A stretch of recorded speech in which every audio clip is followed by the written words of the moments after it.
Okay. अच्छा जी, पहली adjustment हमने की थी, ज़रा रिवाइज कर लें। डेप्रिसिएशन कम करनी है तो 1.8 को पकड़ें और पकड़ के 1.8 को क्या कर दें, माइनस। डेप्रिसिएशन कम करने से सब्सिडरी के प्रॉफिट बढ़ जाएंगे, तो 1.8 को इधर शो कर दें। दोनों तरीके से लेके चलना होता है, कंसोलिडेटेड P&L के एंगल से भी और वर्किंग 5 के एंगल से भी। Sale of fixed asset, income कम करनी है, अदर इनकम डेबिट। डेप्रिसिएशन कम करनी है, depreciation credit. Other income debit, खर्चा क्रेडिट। अदर इनकम डेबिट 3.2 से और खर्चा क्रेडिट डेप्रिसिएशन का कितने, 0.3। लेकिन इससे पहले एक एंट्री हुई थी, गेन अदर इनकम में रिकॉर्ड होने की बजाय सेल में रिकॉर्ड हो गया था, सेल में से निकाल के अदर इनकम में डाला था। ये एडजस्टमेंट वर्किंग 5 को इसलिए हिट नहीं करेगी कि ये पेरेंट ने बेचा हुआ है। ये घिसी-पिटी एडजस्टमेंट है। 80 दोनों जगह से माइनस कर दें, 4 कॉस्ट ऑफ सेल में ऐड कर दें।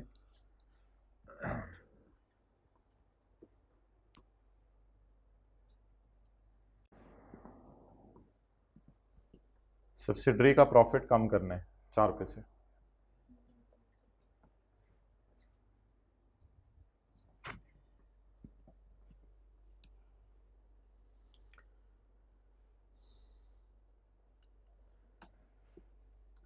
अगर एस ने डिविडेंड बांटा है पूरा ऑरेंज सफ़ा, तो पी को मिला है 90। पी ने अपनी अदर इनकम में डाल लिया होगा, cash debit other income credit, other income से निकाल दें। तो ये एक एडजस्टमेंट है यार, ये जो आपके लिए बिल्कुल नई है, ये इंशाल्लाह बार बार रिवाइज हुआ करेगी। P's share of S dividend. और अगर नेगेटिव गुडविल आई है, वो adjustment account debit other income credit. बाद में बस हमने ये फिगर निकाल के यहाँ पोस्ट की थी। तो हैंड रिटन पेज 7 को ज़रा देखिएगा, उससे इंशाल्लाह आपकी सारी एडजस्टमेंट्स कवर हो जाएंगी। आप बजाय के सवालों पे जान मारें, आप हैंड रिटन पेज 7 पे आज 20-25 मिनट भी लगा देना, तो डेट विड बी अनफ। आपको हर एडजस्टमेंट समझ आ जाएगी कहाँ से कैसे रूट करानी है। अच्छा,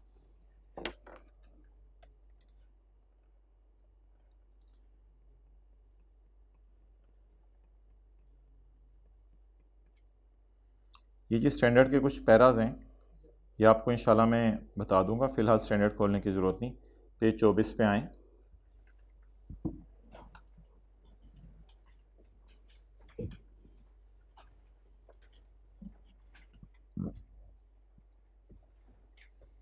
पॉइंट नंबर 2,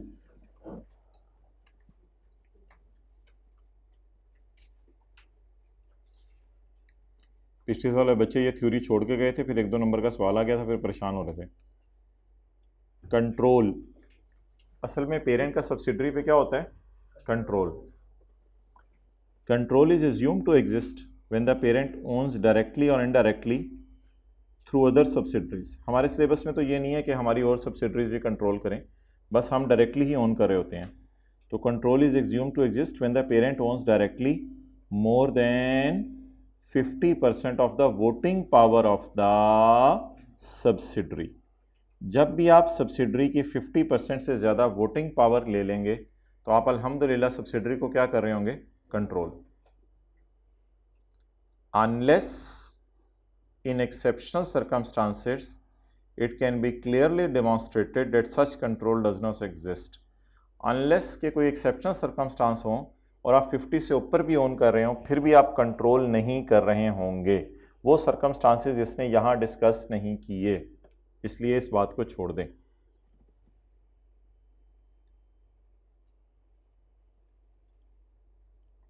अच्छा जी, ये नीचे तो इसने ऐसी हट के एग्जाम्पल डाल दी कि पीटीसीएल ने सब्सिडरी के 60% शेयर खरीदे हुए हैं और आगे सब्सिडरी ने रॉयल फैन के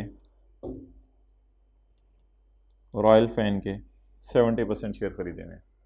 तो इसका मतलब है सी जो है बी के लिए सब्सिडरी है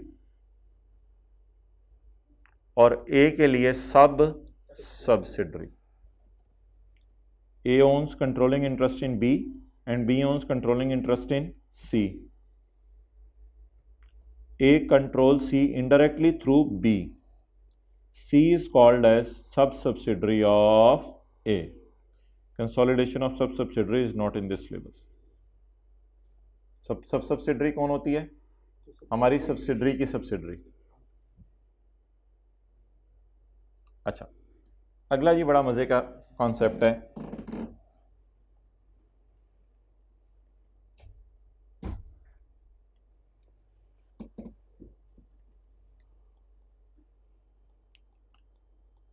पी के पास है 41%, 48% शेयर्स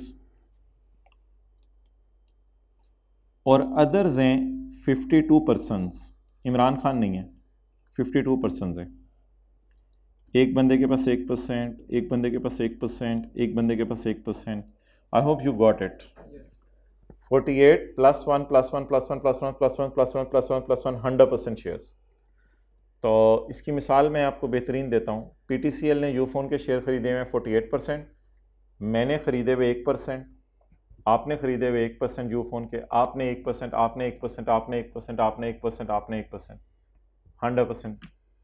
तो मेरे ख्याल से एक ओनर पीटीसीएल है और 52 ओनर्स हैं। जो इमरान खान नहीं है आज, 52 अलग लोग हैं, ये लोग ओनर्स हैं, लेकिन इन बेचारों ने 1% शेयर खरीदे हैं। अब मेरे ख्याल से तो बहुत ज़्यादा चांस है कि पीटीसीएल जब कभी डिसीजन लेने लगेगा तो इन 52 लोगों में से किसी एक दो को तो साथ मिला ही लेगा लॉजिक देके।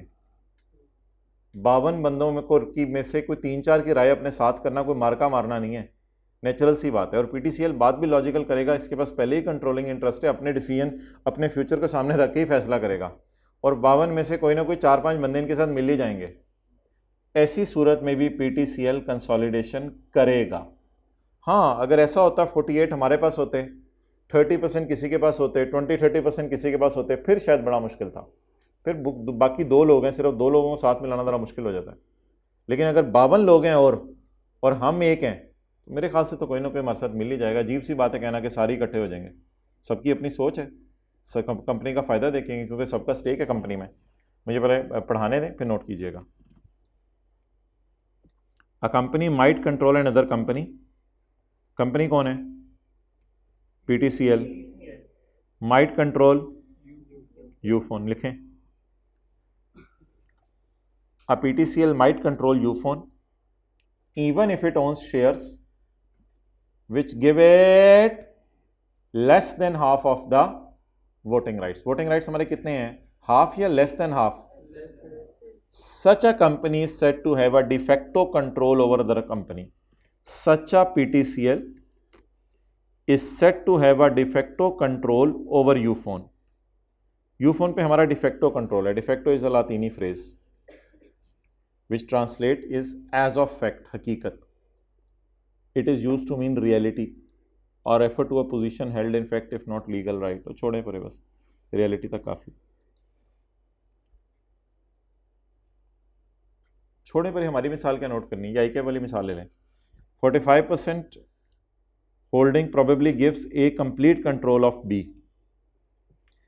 It would be unlikely that a sufficient number of other shareholders would vote together to stop A directing the company as it wishes. बहुत कम चांस है कि बाकी 55 लोग A के खिलाफ जाएं और इसे रोक दें कि तुम जो करना चाहती हो ना करो। It would be very unlikely that sufficient number of other shareholders, others मिल जाएं and would vote together, और फिर सारे इकट्ठे हो जाएं और फिर A को रोक दें, directing the parent as it wishes, और फिर पेरेंट को रोक देंगे तुम अपनी विशेस के खिलाफ ना चलो। It is very very very unlikely, ऐसा नहीं हो सकता। तो 55% लिख लें, 55 लोगों के पास हैं, 55% 55 लोग हैं, हर एक के पास कितने कितने परसेंट है? 1-1%।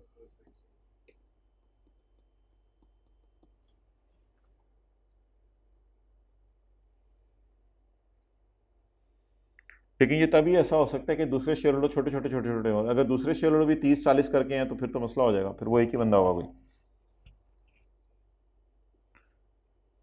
तो कब कंसोलिडेशन करेंगे? अगर 50 से कम भी हों, अगर हमारा डिफेक्टो कंट्रोल हो। डिफेक्टो कंट्रोल का क्या मतलब होता है?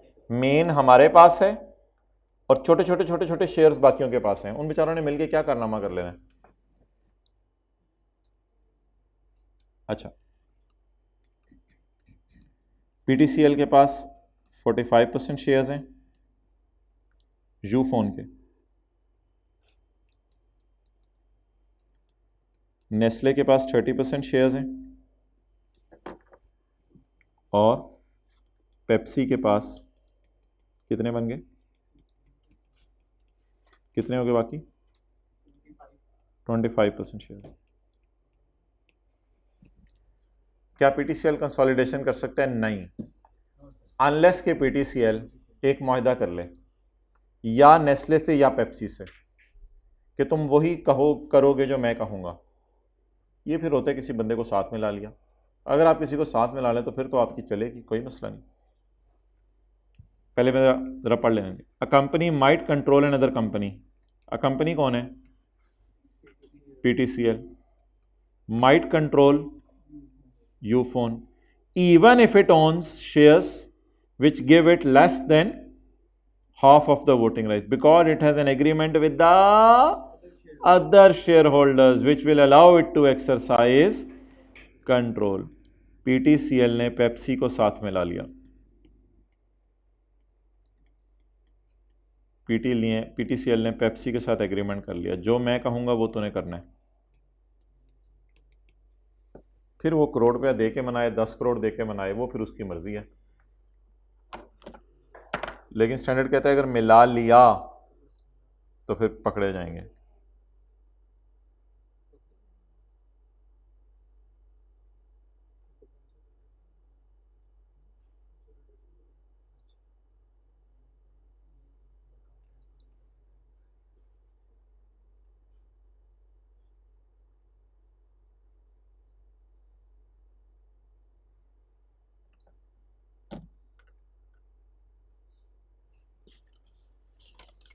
Okay,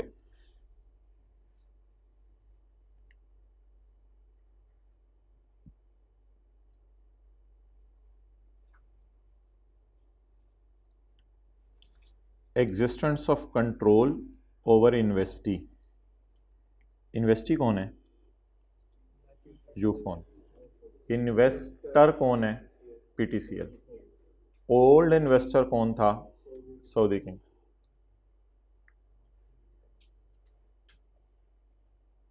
existence of control over Ufone.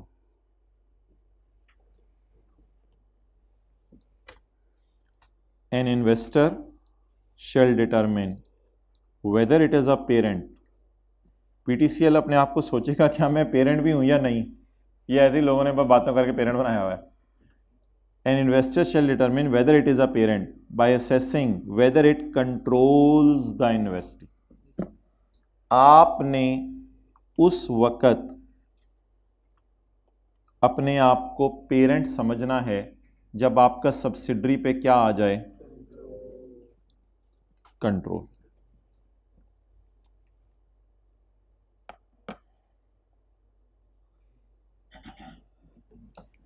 Control लाने के लिए 3 शर्तें हैं। ये किताबी बातें हैं। 51% शेयर हों, अब दुनिया बहुत आगे जा चुकी हुई है। कई दफ़ा 51% से कम शेयर भी ओन किए होते हैं और आप कंट्रोल कर रहे होते हैं। 48%, अभी मिसाल दी डिफेक्टो में 50% आपके पास शेयर नहीं थे, 48% थे, आप कंट्रोल कर रहे थे, आपका कब्जा था अल्हम्दुलिल्लाह। तो दुनिया बहुत आगे निकल चुकी है। 51% वाली बातें किताबी बातें रह गई हुई हैं। आप कई दफ़ा 51 से 50 से कम शेयर ओन करके भी अगले पे कब्जा चला रहे होते हैं। अगर 3 बातें पाई जाएं तो ये आपकी सब्सिडरी होगी। पहली बात, आपकी सब्सिडरी पर पावर हो, आपकी चलती हो। दूसरी बात, आपको सब्सिडरी से फिक्स्ड रिटर्न ना मिलना हो, वेरिएबल रिटर्न मिलना हो। आपको सब्सिडरी से कौन सा रिटर्न मिलना हो? Variable return. आज के सवाल में 30% हमें मिला था रिटर्न, जिसको हमने बाद में कैंसिल कर दिया था, वो अलग डिस्कशन है कि कैंसिल क्यों किया था, कंसोलिडेशन की एक एडजस्टमेंट है। आज हमें 90 रुपये मिला था, 90 रुपये मिला था P's share of S dividend, और वो 30% डिविडेंड उसने बांटा था, उसमें से थोड़ा सा हमें मिल गया था। हो सकता है अगले साल वो वेरी कर जाए, बेचारी सब्सिडरी के मेरे पास 30% डिविडेंड नहीं बांट सकती मैं, याद है आज के सवाल में शेयर डिविडेंड था, हो सकता है अगले साल 2 रुपये पर शेयर डिविडेंड दे दे। तो हम जो है वेरिएबल रिटर्न लेते हैं उससे, दूसरी शर्त ये है फिक्स रिटर्न ना लेते हो, फिक्स रिटर्न ले लेंगे तो बैंक लोन बन जाएगा। और तीसरी शर्त, हम उस वेरिएबल रिटर्न को बदलने का हक रखते हो, हमारे हाथ में है डिविडेंड परसेंटेज कितनी है। देखें, अगर सब्सिडरी का अच्छा प्रॉफिट आ जाए, आपकी मर्जी है 20% डिविडेंड दें, 21% दें, 22% दें, तो आपकी मर्जी है, आप ही की चल रही है और किसकी चल रही है। सब्सिडरी वो होती है, या आप अपने आप को पेरेंट तब कह सकते हैं जब आप में 3 बातें पाई जाएं। आपकी पावर चलती है, पावर है आपकी यूफोन के ऊपर, आपको वेरिएबल रिटर्न मिलना है, फिक्स रिटर्न नहीं मिलना, लगा बंदा कैश नहीं मिलना, डिविडेंड कभी कुछ कितना मिलेगा कभी नहीं, और डिविडेंड की परसेंटेज भी आप ही डिसाइड करते हो। जब ये 3 बातें पाई जाएंगी तो समझा जाएगा you are controlling the Ufone, you are controlling the Ufone. For there a control to exist you must have a power over the investee, investee पे आपकी पावर हो। नंबर 2, यू आर एक्सपोज्ड, जब आप कोरोना के वार्ड में जाएंगे you are expose to corona, here you are expose to uncertain return, आपको नहीं पता, हो सकता है लॉस आ जाए तो कुछ मिले ही ना। You are expose to variable return from its involvement with investee, involvement आप जरूर करेंगे, आप ही की वजह से लॉस आया होगा वाह, ये आप ही की वजह से प्रॉफिट आया होगा, आपकी बोंगे डिसीजन की वजह से लॉस आया होगा। और ability to use its power, और हमारे पास इस पावर को यूज करने की ताकत भी होनी चाहिए over the investee to effect the amount of returns, कि हम इन रिटर्न्स को क्या कर सकें, इफेक्ट भी कर सकें।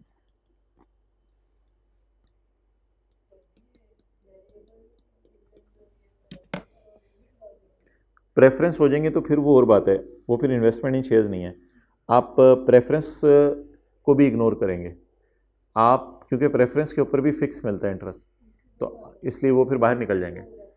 आपके पास ऑर्डिनरी शेयर्स होने चाहिए।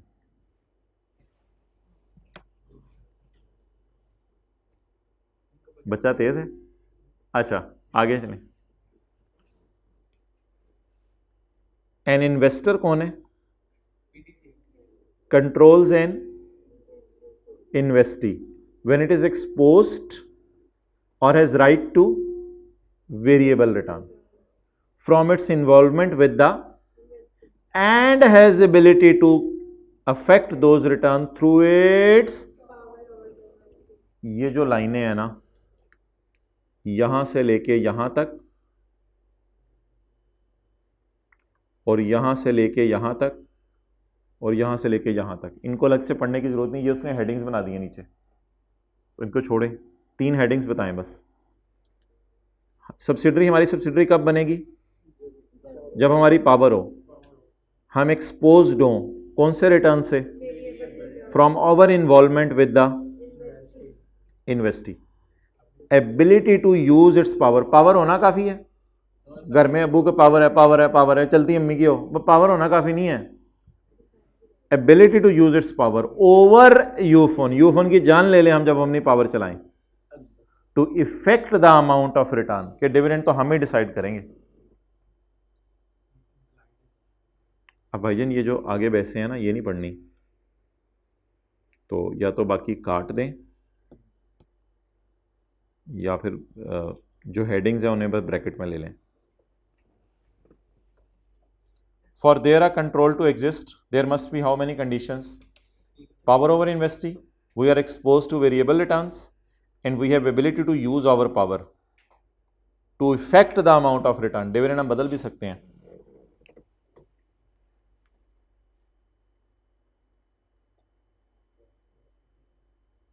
अच्छा, ये बात हो चुकी हुई है हमारी, कंसोलिडेशन कब करनी है। अच्छा,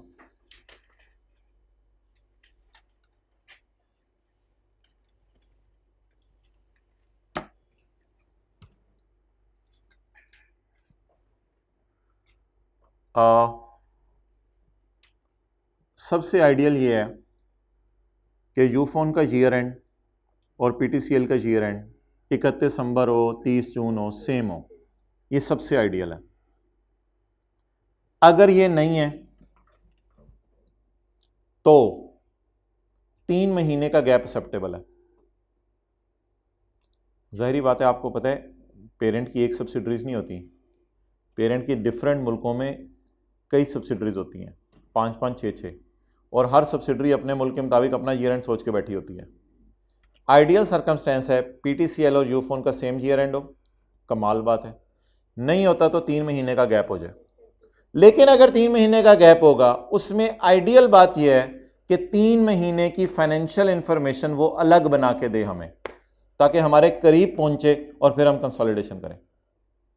अगर वो उन 3 महीने की फाइनेंशियल इंफॉर्मेशन नहीं अलग बना के देती तो 3 महीने की मोटी मोटी एडजस्टमेंट्स कर दे, कोई फिक्स एसेट खरीदे बेचे, कोई और चीजें मोटी मोटी जो उसे समझ आ रही है, ज्यादा डिटेल में नहीं, 3 महीने की मोटी मोटी एडजस्टमेंट्स करके दे दे, ये भी चलेगा, स्टैंडर्ड कहता है, मुझे कोई मसला नहीं।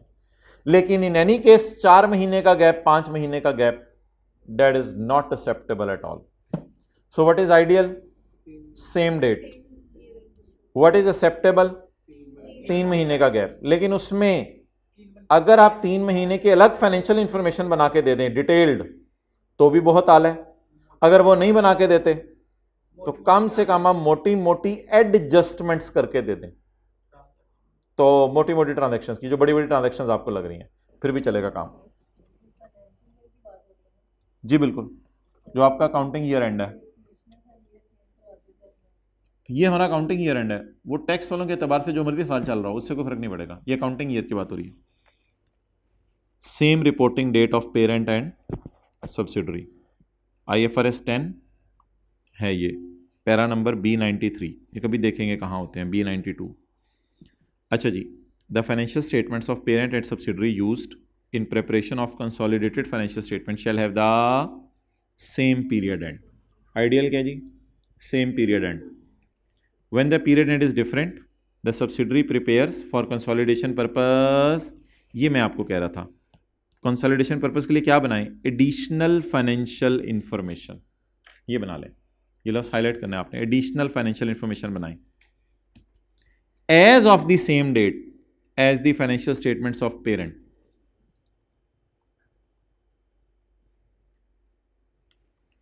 To enable the consolidation unless it is impracticable to do so, unless की कोई इम्प्रैक्टिकेबिलिटी आ जाए वो फिर और बात है। If it is impracticable to do so, अगर एडिशनल फाइनेंशियल इंफॉर्मेशन ना बन सके फिर क्या करें? Subsidiaries most recent financial statement में बी यूज्ड, लेकिन एक बात फिर भी करनी है, मैंने आपको कहा है, विद एडजस्टमेंट्स ऑफ। अब भाईजान दो ऑप्शंस हैं, अगर पॉसिबल है तो फाइनेंशियल इंफॉर्मेशन बना दें एडिशनल, अगर नहीं बन पा रही, अगर आप कह दें इट इज इम्प्रैक्टिकेबल, मैं कहां से बनाऊं? If it is impracticable to do so कि एडिशनल इंफॉर्मेशन बनाऊं, तो लास्ट रिजॉर्ट बताएं, और बोलें last resort recent financial statement use कर लें with adjustments of significant transactions और इवेंट्स को एडजस्ट कर दें, मोटी मोटी जो आपको सेल परचेज की, एसेट की कोई एंट्रीज हैं। In any case, the difference between the reporting dates shall be no more than 3 months. हर सूरत में कितने अरसे से ज्यादा गैप नहीं होना चाहिए? 3 महीने से ज्यादा गैप नहीं होना चाहिए। एक पेरेंट है, उसकी 20-25 सब्सिडरियां हैं, एक पेरेंट है उसकी 20-25 सब्सिडरियां हैं। अब वो क्या करे? एक सब्सिडरी ने कहा मुझे लॉस आ गया, दूसरी ने कहा हुकूमत मुझे मारती है, तीसरी ने कहा मैं रो रही हूँ, चौथी ने कहा ये मसला है, पांचवी ने कहा तुम जूते बनाती हो मैं जूते खाती हूँ, छठी ने कहा तुम जूते बनाती हो मैं एसी बनाती हूँ। हम 5-6 को कंसोलिडेट ना करो, बाकी 20 को कर लो। स्टैंडर्ड कहता है चपेट, देयर आर नो ग्राउंड्स। एक मिसाल कहता है मैं नहीं दे सकता जिसमें मैं आपको इजाज़त दूं कि सब्सिडरी कंसोलिडेट ना करो। हमने कहा कोई ना कोई एक्सेप्शंस होती हैं दुनिया में, कहते हैं नॉट एट ऑल। इस सूरत में मैं एक एक्सेप्शन नहीं दूंगा, एक एक्सेप्शन नहीं दूंगा।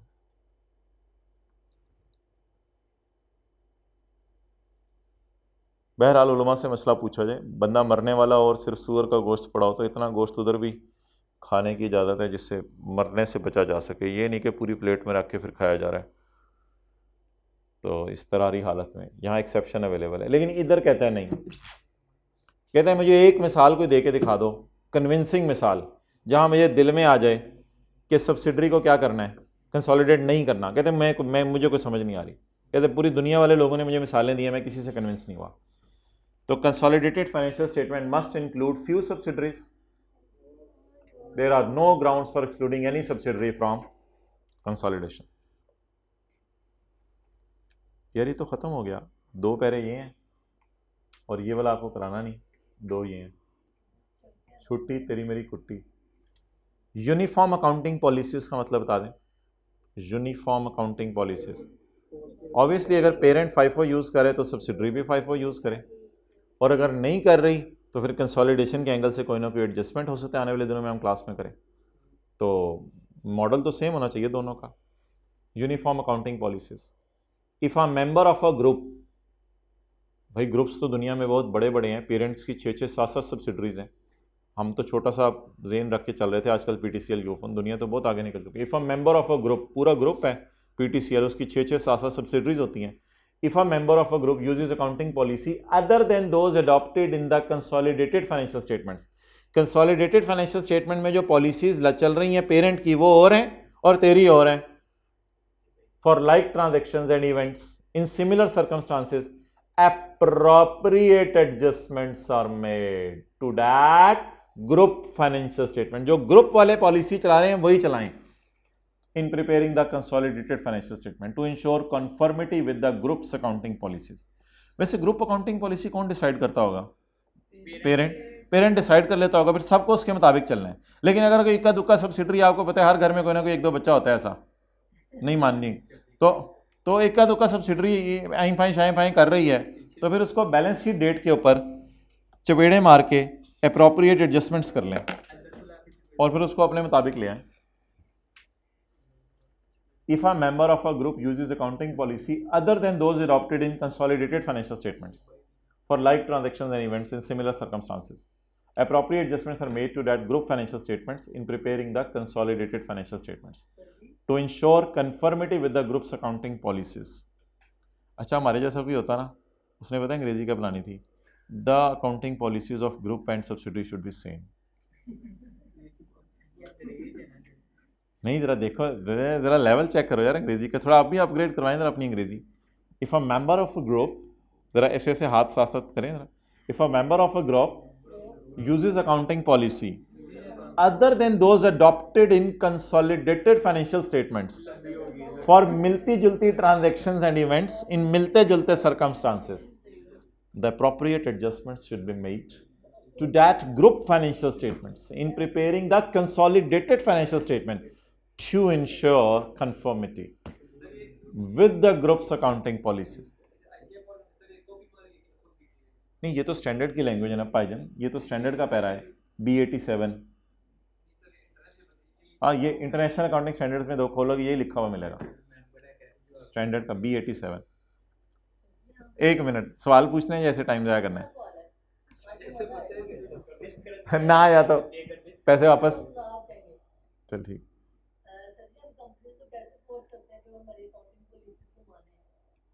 हम सब्सिडरीज को फोर्स नहीं कर सकते, उनकी मर्जी है। तो ईयर एंड के ऊपर हम कंसोलिडेशन पर्पस के लिए जो वर्किंग्स कर रहे होते हैं उसमें एडजस्टमेंट्स कर लेते हैं। सब्सिडरी अपनी फाइनेंशियल स्टेटमेंट में वही,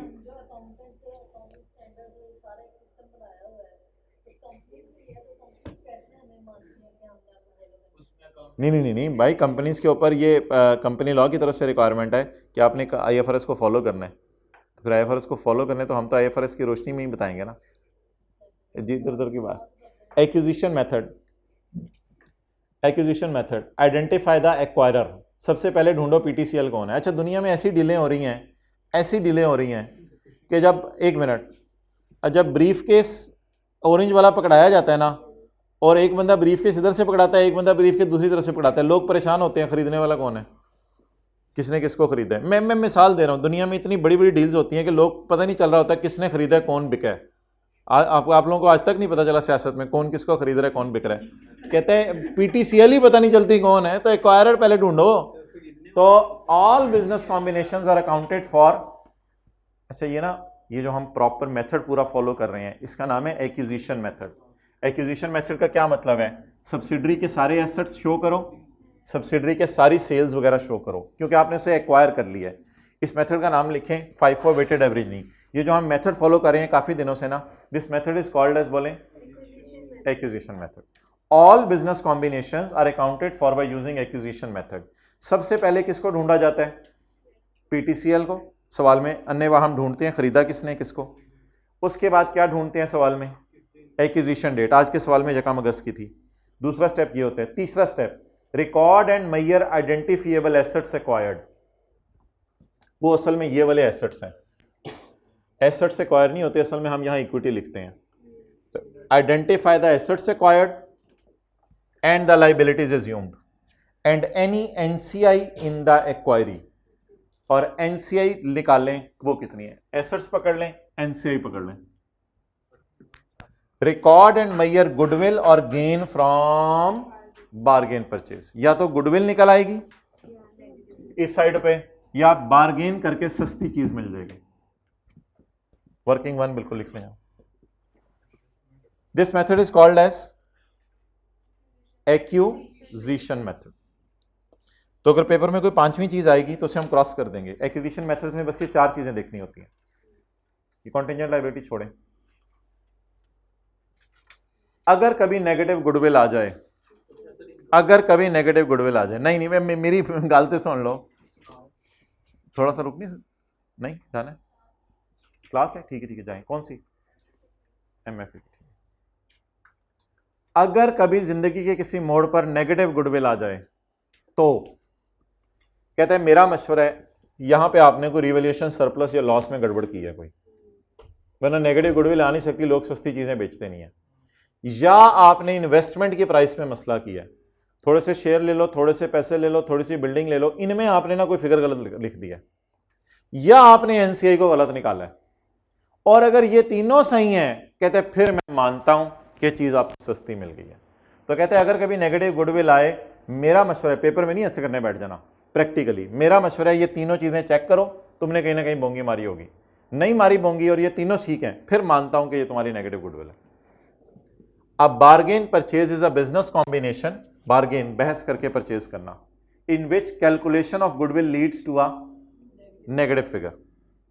when this happens the parent, acquirer कौन है? Parent, must review the procedure use to measure. जो तुमने प्रोसीजर लगाया उससे देखो जरा। Recognize the acquisition date for all of the following, identifiable assets acquired and liabilities assumed. इसका मतलब लिखें वो इक्विटी ऑफ एस। इनको देखो दोबारा, क्योंकि इसमें एसेट्स और लायबिलिटीज की फेयर वैल्यू ले रहे होते हैं ना।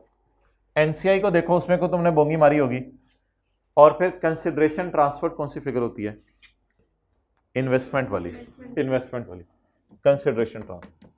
तो तीनों जगह पे अगर बोंगी नहीं मारी तो फिर शायद नेगेटिव गुडविल तुम्हारी सही है, वो मैं आपसे मानता हूं। नेगेटिव गुडविल तो नहीं होती, बस इससे अदर इनकम है। बार्गेन परचेज इसका अच्छा नाम है, बहस करके। Determining acquisition date, acquisition date is the date on which the parent effectively obtains control of the acquiree. बस ये लफ्ज ही याद करना, जिससे ना आप कंट्रोल एक्वायर कर लें उसका। ये अब हमारा पॉइंट 11 रह गया। सब्सिडरी पे हमारा क्या होता है? कंट्रोल। और सब्सिडरी के हमने कितने शेयर खरीदे होते हैं? मोर देन 50। वो बहस आज अपनी जगह है कि कई दफ़ा लेस देन 50 पे भी हो जाती है। सब्सिडरी को जो हम मेथड फॉलो करते हैं, ये जो मेथड हमने फॉलो करें काफ़ी दिन से, इस मेथड का आज नाम बताएं। Acquisition method. हम इंशाल्लाह ईद के बाद शुरू करेंगे एसोसिएट्स। उसके हम शेयर खरीदेंगे 20 से 50। उसे हम कहेंगे हम कंट्रोल नहीं कर रहे, हमारा उस पर इन्फ्लुएंस है, बस हमारी चलती है, कंट्रोल नहीं है टोटली। और इसमें फिर हम उसकी सारी चीज़ों पे नज़र नहीं रखेंगे, हम सिर्फ उसकी इक्विटी पे नज़र रखा करेंगे। वो फिर हम देखेंगे ये क्या कहानी है। ओके, अब MCQs निकाल लें, ये वाले साथ ही होने ज़रूरी हैं। और कंसोलिडेशन इधर ढूंढे हैं। हाँ जी, क्या? अच्छा, बाद में बताना केले में।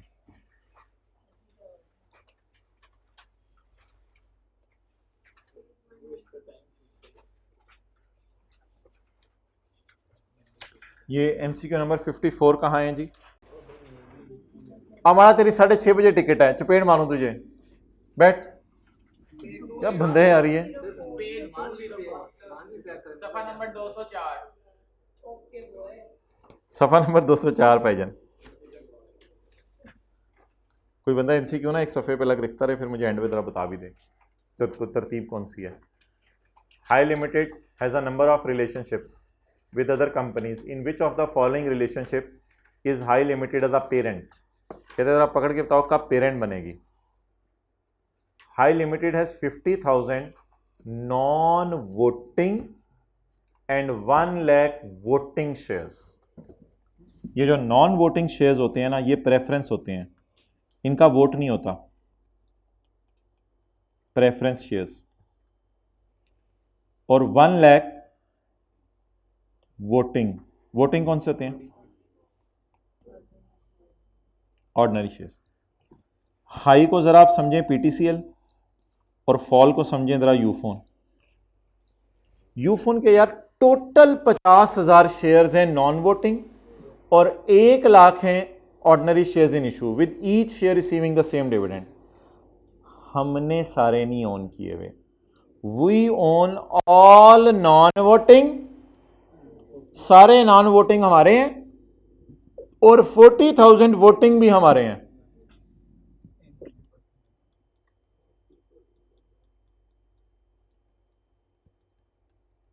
सॉरी भाई, ये हमारी सब्सिडरी नहीं है, क्योंकि हमारा डिसीजन किस बेस पे होना था? सिर्फ वोटिंग शेयर्स पे। अभी हम पढ़ के आए थे, वोटिंग का पावर हो आपके पास, वोट करने की पावर ही नहीं है आपके पास। माना कि सारे नॉन वोटिंग शेयर्स हमारे पास हैं, उनका चार्ट डालना है, उनका कुछ कर ही नहीं सकते। कौन से शेयर हमारे पास होने जरूरी हैं? यू फोन के नॉन वोटिंग शेयर्स बताएं कितने हैं? उसमें से हमारे पास वी ओन ऑल, तो ये 50 के 50 सारे हमारे, और जो बाकी लाख वोटिंग शेयर्स हैं, पहली लाइन का मतलब समझिए, यू फोन के टोटल शेयर्स दे रहे हैं और 1 लाख इसके वोटिंग शेयर्स हैं, उसमें से हमारे पास, तो हमने चार्ट डालना है इनका, बीन भी नहीं जा सकते, तो it is not our subsidiary. Fall limited fall कर गई है हमारी आंखों से, ये हमारी सब्सिडरी नहीं है, हमारी इस पे नहीं चल सकती।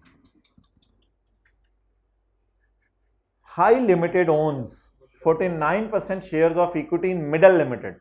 एक कंपनी मिडल है, वो भी यूफोन टाइप समझ लें, कोई और कंपनी होगी। हाई लिमिटेड के पास 49% शेयर्स हैं, इक्विटी शेयर्स, ऑर्डिनरी लिखें, वही वोटिंग शेयर्स लिखें। We own 49% of voting shares in middle limited and 52% of its non voting. ये डिसीजन के लिए गलत बात है। नतीजातन High limited receive variable returns, हमें डिविडेंड मिलते हैं and we have the ability to affect those return through its investment and power over Middle limited, और हमारी इतनी पावर है कि हम सब कुछ ये चलाते हैं। अब भाईजान ये कंट्रोल की डेफिनेशन पूरी हो रही है, कंट्रोल की डेफिनेशन मीट हो रही है मेरे ख्याल से ना। बाकी 51% कुछ छोटे मोटे चतुंगड़े टाइप होंगे, ये ऐसे ऐसे थोड़े बहुत शेयर उन्होंने रखे होंगे बरकत के लिए अपने पास, 2-3%। चलती किसकी है डिविडेंड देते हुए? हमारी, तो कंट्रोल की डेफिनेशन मीट कर रही है, इसलिए ये हमारी सब्सिडरी है।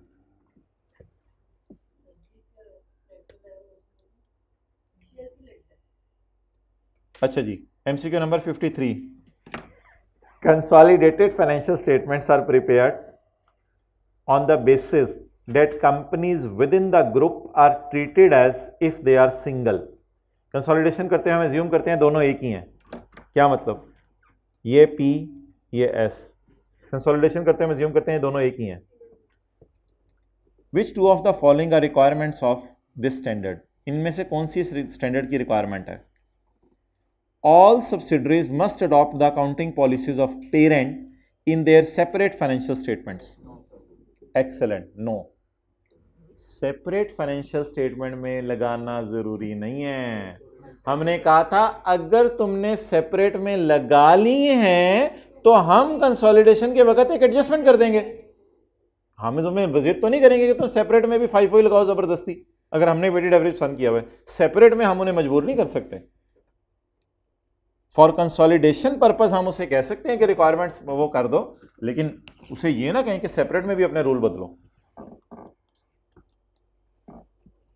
रशीद 2 टिक करने ने एक फॉल्स हो गया, अखा बंद करके कर दे। नहीं यार एक और पढ़ ले। नहीं नहीं नहीं यार अखा बंद करके कर दे यार, तेना विचों 2 ही टिक करने ना, फ्यूचर तेरा और पढ़ लें दे, तेरी मेहरबानी।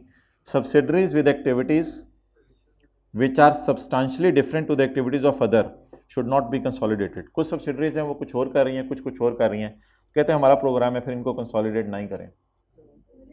देर आर नो ग्राउंड्स, चपेट मारें, देर आर नो ग्राउंड्स, कोई ग्राउंड्स अवेलेबल नहीं है जिसमें आपको मजबूर है आप सबको कंसोलिडेट करना है। तुम लोगों ने अपनी कोई सरकार बनाई हुई है। ये क्या हो गया रशीद, कस्में 2 में फॉल्स ने, इस तरह बोला ना करें वैसे जिंदगी में। बात सुन, चेक कर, चल लग गए। अगला जी एमसीक्यू निकाल, 2 ही पूछना था ना सीरियसली। चलें अगले चेक कर लें वैसे सही है या नहीं। All assets and liabilities of subsidiary should be included at fair value. ये इस यहां की बात कर रहे हैं। एक क्लास आएगी उसमें हम फेयर लाइबिलिटीज को भी फेयर वैल्यू पे लाएंगे। Unrealised profits with in the group, आपस के जो प्रॉफिट्स हैं मस्ट बी एलिमिनेटेड, इनको कैंसिल करना चाहिए। और अगर लिखा होता आउटसाइड प्रॉफिट्स फिर नहीं, लेकिन आपस के profits with in the group उनको क्या करना चाहिए। लाइबिलिटीज को फेयर वैल्यू पे हम नहीं लाए। हम कौन से सवाल में लाए थे? नहीं, वो कुछ और था। ये सब्सिडरी की वो हुए। Which of the following definition is not included with the definition of control. कौन सी चीज कंट्रोल की डेफिनेशन में नहीं आ रही? जुबानी याद है, खोलने की जरूरत नहीं। हैविंग पावर ओवर इन्वेस्टी तो लिखा हुआ था उधर। Having exposure to variable return में लिखा हुआ था। Having majority of shares in investee, having ability to use its power over the investee. यार ये लाइन देखने में तो अच्छी लग रही है, लेकिन ऑब्वियसली कंट्रोल की डेफिनेशन अगर पूछ रहे हैं हमसे तो वहां तो ये लाइन नहीं लिखी हुई थी, तो इसलिए इस लाइन को क्रॉस करें। मेजॉरिटी ऑफ शेयर्स होना जरूरी नहीं है, आपके पास पावर होनी जरूरी है कि आप वेरिएबल रिटर्न जो है अपनी मर्जी के निकलवा सकें उससे। तो ये अजीब सी अब इसने अपने पास से अपनी तरफ से लाइन डाली। अच्छा,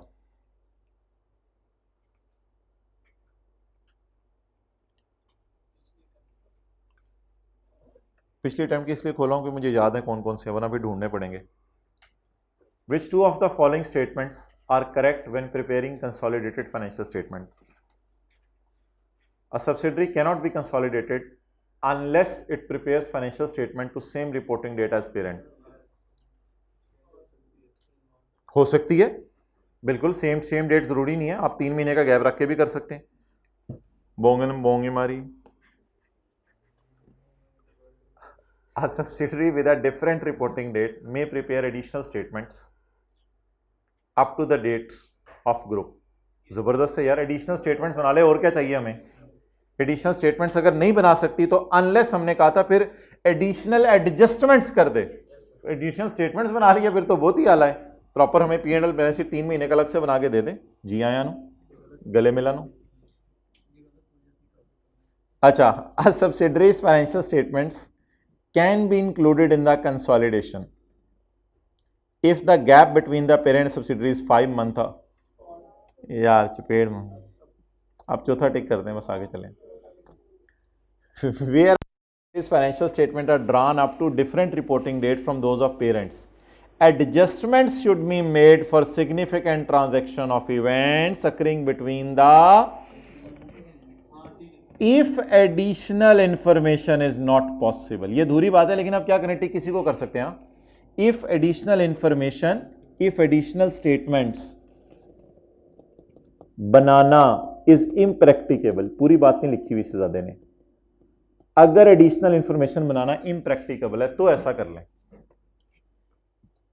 चलो ऑप्शन ही ये बची, अब और क्या करें।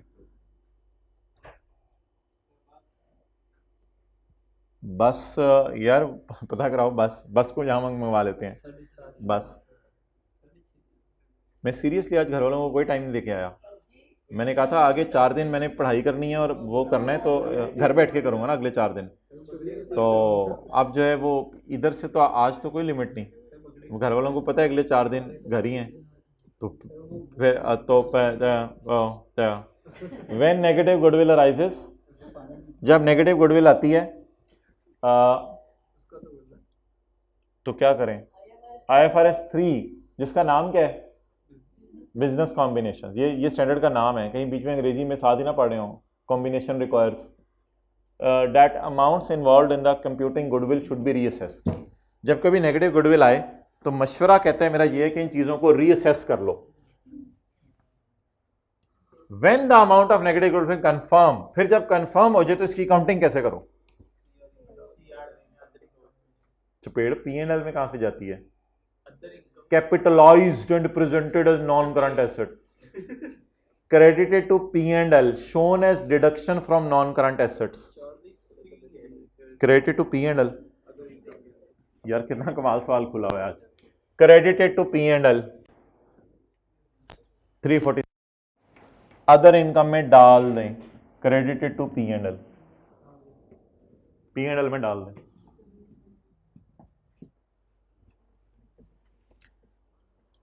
On which basis may a subsidiary be excluded from consolidation? कौन सी ऐसी बेस है जो आपको लग रही है जिस वजह से सब्सिडरी को ना कंसोलिडेशन से निकाल दें?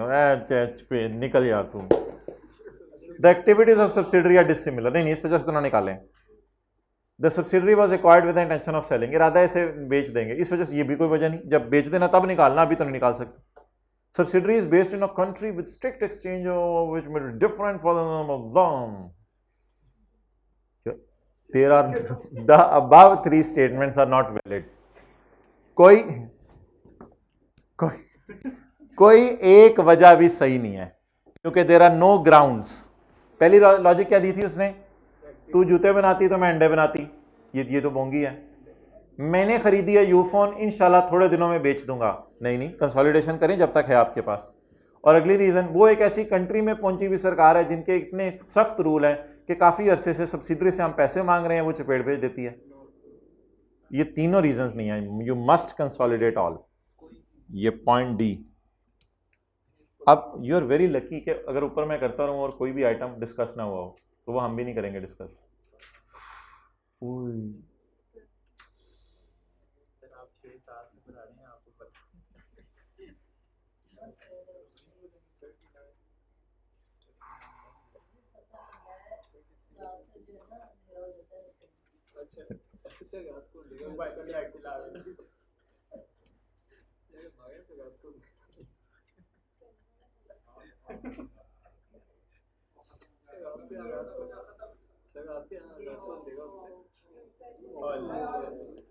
अच्छा, A bargain purchase is a business combination in which calculation of goodwill leads to a negative figure. बहस के करके सब्सिडरी खरीदना, इसमें गुडविल की नेगेटिव फिगर हो। यार ये लेक्चर क्लोज करके ना फिर हमने कंसोलिडेशन के न्यूमेरिकल MCQs शुरू करने हैं, ठीक है? When this happens, which of the following are reviewed? किस को रिव्यू किया जाए? आइडेंटिफाई एसेट्स एंड लाइबिलिटीज को, NCI को और कंसिडरेशन को रिव्यू किया जाए। इसको रिव्यू किया जाए तो किसे टिक कर दें? यार ये MCQs कहाँ से आए थे? मुझे आउट ऑफ सिलेबस लगे थे। यार तूने वो लेक्चर 83 का पार्ट बी लिया था? नहीं यार, पार्ट बी में कोई भी नहीं लेता था। अच्छा, मैं भी कहूँ तू परेशान क्यों हो रहा है? चलें जी। Which two of the following situations are unlikely to represent control? कौन सी सिचुएशंस हैं जो अनलाइकली हैं कि कंट्रोल को रिप्रेजेंट करें?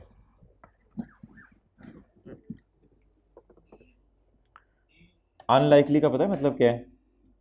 Do not control. Do not control. Control कहां कहां नहीं करे, जरा टिक्कू मारना शुरू कर दें। नंबर 1, ओनिंग 55% शेयर्स और 7 में से 4 डायरेक्टर हैं। मेरे ख्याल से तो ओनिंग 55 भी काफी था। 7 में से 4 डायरेक्टर हैं तो बहुत अच्छी बात है। तो ये इधर तो आप कंट्रोल कर रहे हैं। और सवाल क्या पूछ रहा था? डू नॉट कंट्रोल वाले सिनेरियोस बताओ। इसका जवाब ये होता है, इधर तो कंट्रोल कर रहे हैं इसलिए इसको क्रॉस कर दें। ओनिंग 51% और बोलो ओनिंग 51%, बट द कॉन्स्टिट्यूशन, उस कंपनी का आइन ये कहता है कि decision need unanimous concept of share holder. ये बिल्कुल आपके लिए नया कॉन्सेप्ट फेंका है उसने, जो मैंने अभी आज सुबह भी नहीं पढ़ाया, बिल्कुल नया कॉन्सेप्ट फेंका है। सोच के बताएं आप। यूनानिमस का मतलब है कि 100% लोग अगर किसी बात को मानेंगे तो होगी, जो बात 100% लोग नहीं माना करेंगे वो हम नहीं किया करेंगे। फिर आप 51% ओन करके भी आप बी नहीं बजा रहे हैं उधर बैठ के, तो इसलिए आप कंट्रोल ना, आप नो कंट्रोल, आपका कंट्रोल नहीं है। हालांकि कितने ओन कर रहे हैं फिर भी आप बीन बजाएं। IFRS इसकी इजाज़त देता है बिल्कुल। असल में ना एक लाइन है, वो हमने स्टैंडर्ड में कहीं लिखी हुई है कि कई दफ़ा अगर आपके राइट्स को ऐसे सुप्रेस कर दिया जाए ना किसी वजह से, फिर आप कैसे कंट्रोल चला सकते हैं। अब बस किताबी बातें होती हैं कि भाईजान ये हैं लेकिन है नहीं, तो घर में किसी को पावर दे दी जाए और पीछे आगे चले, बस छोड़े पड़े।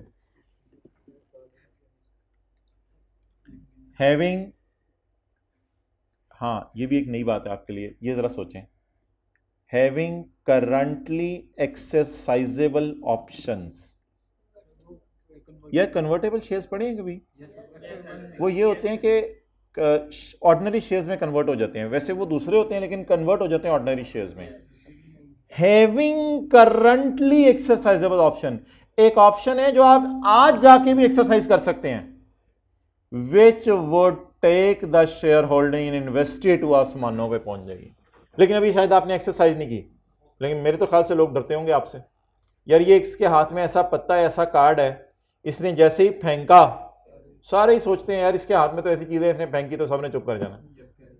फलां बंदा है आर्मी को बीच में ले आया तो ये हो जाना है, तो फलां बंदा है तो इसके हाथ में तो ऐसा पत्ता, ऐसा कार्ड मौजूद है, इसने बस फेंकना है और सब फारग हो जाना है। फिर उसकी चल रही है, इसका मतलब है you are controlling. Owning 35% of ordinary shares, 80% का बीन बजाएं आप। आपके पास शेयर ही सिर्फ 35% है ordinary, you are no control. अच्छा, अब रिकॉर्डिंग ऑफ करो ताकि हम कंसोलिडेशन के एडजस्टमेंट्स डिस्कस करना शुरू करें। और 1 मिनट मुझे ज़रा बात करने दो। हाँ, which two of the following, B और डी? अभी थोड़ा सा प्रोसेसर आपका डाउन हुआ हुआ है। अच्छा, तो रिकॉर्डिंग ऑफ करो, हम एक और डिस्कशन शुरू करें। ये MCQs कंसोलिडेशन के नाम से अपलोड होगी।